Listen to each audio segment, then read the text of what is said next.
A dar inicio. Muy buenos días, bienvenidos a esta primera sesión del último día, en la cual trataremos revolución y colonización.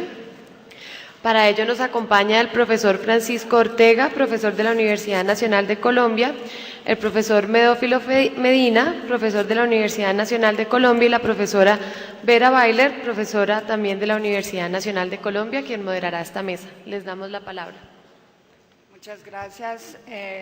Damos inicio entonces al último día de este espléndido seminario.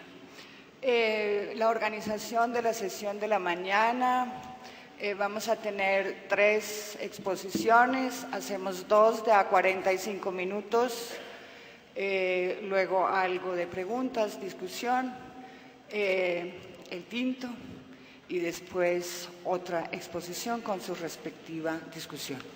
Vamos a escuchar primero la intervención del profesor Francisco Ortega. Francisco Ortega es doctor del Departamento de Estudios Comparados en Cultura y Literatura por la Universidad de Chicago. Actualmente es profesor del Departamento de Historia de la Universidad Nacional. En este momento está como de visita porque en realidad está participando en una investigación en la Universidad de Helsinki sobre el siglo XIX, Europa y el mundo.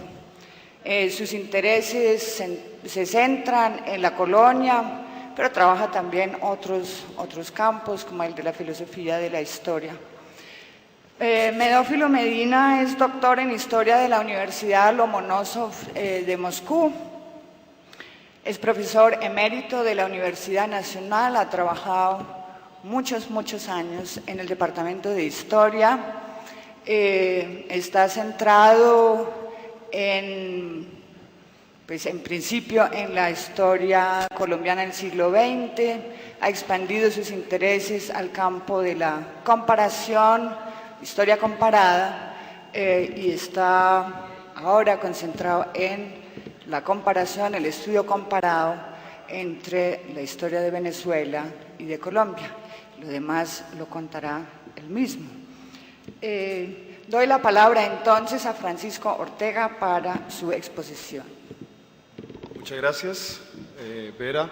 Y quiero empezar, obviamente, como ya hemos hecho casi todos, agradeciendo al maestro Heraclio Bonilla, y no solamente agradeciéndole, sino también mostrándole mi admiración por la organización de este evento y por una trayectoria que en realidad a todos también nos anima a continuar mirando y investigando estos temas con todo el rigor necesario. El tema que voy a trabajar se llama la cuestión colonial y la cultura política de la independencia, el concepto de colonia en el siglo XVIII, principios del siglo XIX. Hasta finales de la década de los 70, el término colonial tenía la indiscutible virtud de dotar el análisis histórico de las relaciones sociales en América durante el periodo de dominación española con una contundencia que era a la vez llena de finalidad y engañosa. Advirtiendo esta situación, Enrique Tandeter señalaba en 1976 en un breve artículo titulado Sobre el análisis de la dominación colonial la urgente necesidad de pensar la especificidad del hecho colonial americano, es decir, cito, el carácter colonial de la formación social durante los 300 años de dominación española. En ese artículo, Tandeter señalaba cómo el análisis social del periodo había sufrido un estancamiento producto de la adopción acrítica de los modelos de análisis sobre el fenómeno de expansión imperial anglosajón y francesa, y propone, en cambio, construir para cada formación, en este caso la americana, el objeto teórico correspondiente. Más concretamente, Tandeter propone trabajar en la elaboración del concepto de explotación colonial como clave para producir los conceptos propios de las formaciones sociales coloniales americanas de la época de la acumulación originaria. El llamado de Tandeter ocurre en el umbral de una nueva historia que abordaría con energía y brillantez la elucidación de los factores económicos y de las fuerzas sociales que definieron la naturaleza conflictiva de las sociedades americanas y su inserción en la economía mundo desde el siglo XVI. En efecto, desde la década siguiente, historiadores como el mismo Tandeter, Asadurain, profesor Heraclio, Tulio Jalpeñindongui, John Lynch, Germán Colmenares y muchos más han revelado los contornos cada vez más precisos de la especificidad de aquello que precisamente podríamos llamar con Juan Carlos Garavaglia la relación colonial, la centralidad de la minería, la estructura tributaria, la esclavitud, la hacienda, el aparato evangélico, las reformas borbónicas, etc. Por otra parte, y como corolario de lo anterior, la historia social hacía evidente una serie de fenómenos sociales y económicos que habían transformado las sociedades americanas para finales del siglo XVIII y operaban como factores de preparación para la independencia. El surgimiento de élites locales cuyos intereses paulatinamente americanizaron la economía imperial y la empujaron en dirección de una creciente autonomía frente a España y sus agentes oficiales o comerciales, la presión de un imperio en bancarrota y comprometido en delicados escenarios internacionales, la penetración del aparato administrativo por redes clientelares o incluso más fieles a las lógicas locales que las metropolitanas, el surgimiento de una cultura popular de cuya simbología, pensamos por ejemplo en la Virgen de Guadalupe, era de profundo arraigo americano, la llegada de los nuevos lenguajes políticos e ilustrados que facultaban a la élite para desarrollar una crítica a las relaciones sociales y muchos otros factores más, todos los cuales parecían explicar las guerras de la independencia y la ruptura del vínculo colonial. A mediados de los 90 comienza con fuerza otro proceso de renovación de la historiografía del periodo, esta vez de la mano de François Guerra y en menor medida de Antonio Nino y Jaime Rodríguez. Como el anterior, que cobra impulso a partir de un déficit notable en la teorización del hecho social, la nueva historia de lo político, por darle un nombre no necesariamente aceptado de manera unánime, introduce un correctivo a nuestra acostumbrada percepción de lo político como un fenómeno estrechamente institucional y de carácter instrumental. Para Guerra y otros, la comprensión de las acciones individuales y colectivas se hace posible a partir de una atención especial al lenguaje del periodo, las representaciones y sus contenidos simbólicos, los verdaderos fundamentos de lo político.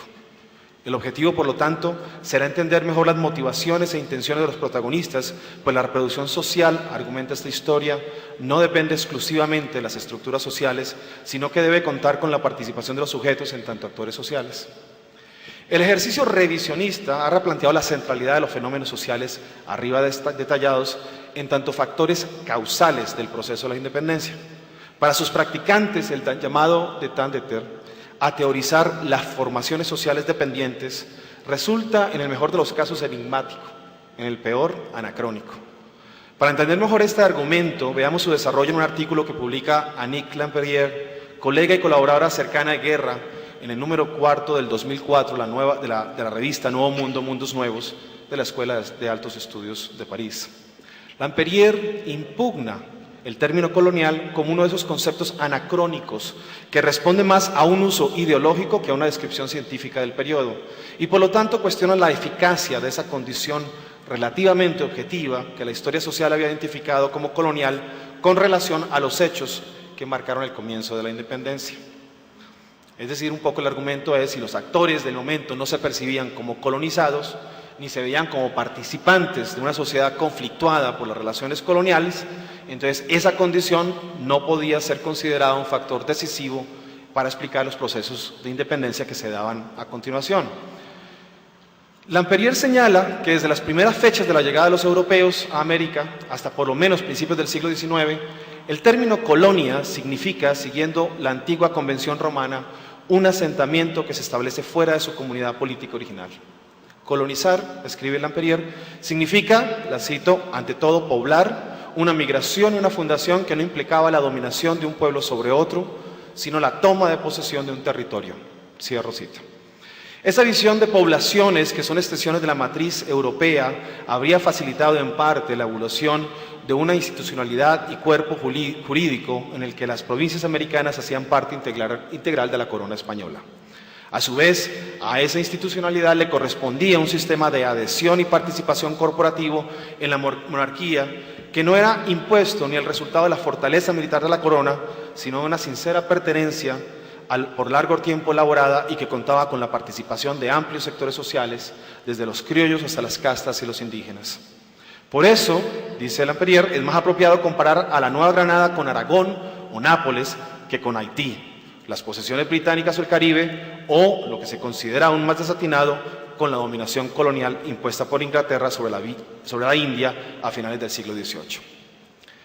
El proceso de fragmentación decisiva de esa comunidad hispánica a partir de 1810 será a consecuencia de una situación inesperada, continúa el argumento, la crisis de legitimidad que emana de la cefalia y la invasión napoleónica de 1808.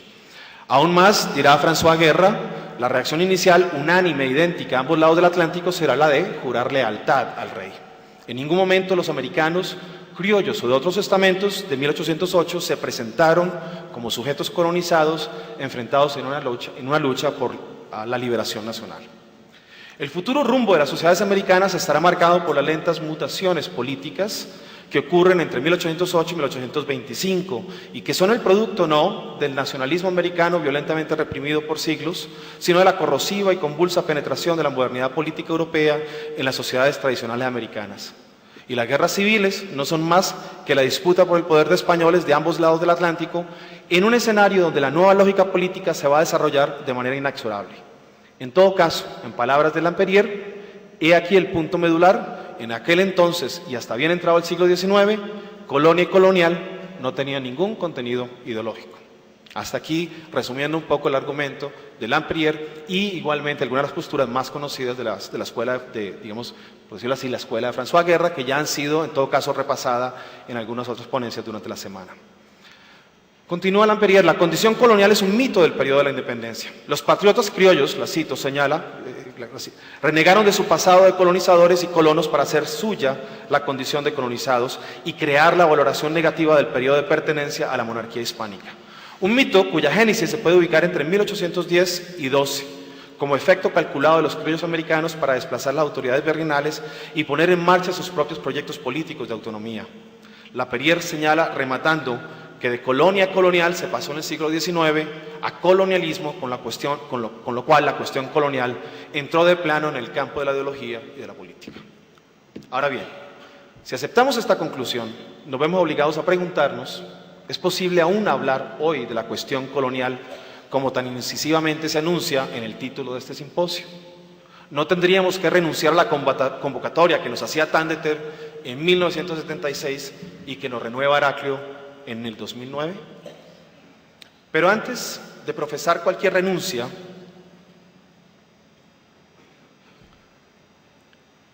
me parece importante que examinemos con mayor cuidado el argumento de Lamperière y hagámoslo desde la premisa fundamental, que creo correcta, de la utilidad y necesidad de, para decirlo con las palabras del historiador alemán Reinhard Koselleck, fundador de la escuela conceptual y más o menos afín al grupo de Guerra y Lamperière, esa premisa fundamental de investigar